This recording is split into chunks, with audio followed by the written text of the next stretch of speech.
Hello, to put SIM card in the Samsung Galaxy S25 Ultra, all you have to do is to take the SIM tray tool that comes included with your phone and open simply the SIM tray, which is located on the bottom of the phone, and all you have to do is to insert this pin into the pin hole right here, carefully, and if the SIM tray tool is all the way in, you have to simply press on it, you have to insert the pin inside, and as you can see the SIM tray has been ejected. Now you have to grab the SIM tray with your nails and take it out just like this. And right now, right here on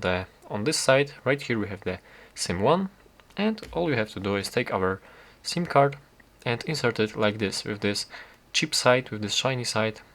facing upwards. And you just simply have to insert it like here, like this, and it goes all the way in, it fits here perfectly. And just like this right now, you have to take our phone, and with the SIM 1, because this is the SIM 1, on the other side we have the SIM 2, and my SIM just fell out, but right here with this SIM 2 needs to be facing downwards, and the SIM 1, this SIM slot, needs to be facing upwards, the screen side. Let me just show you, but let me put this one back, and there's the SIM 1, and you put the SIM tray like this. This is the correct way to insert it, as you can see, and you have to put it all the way in, and just like this. That's how to put the SIM card into the Samsung Galaxy S25 Ultra. Thank you for watching.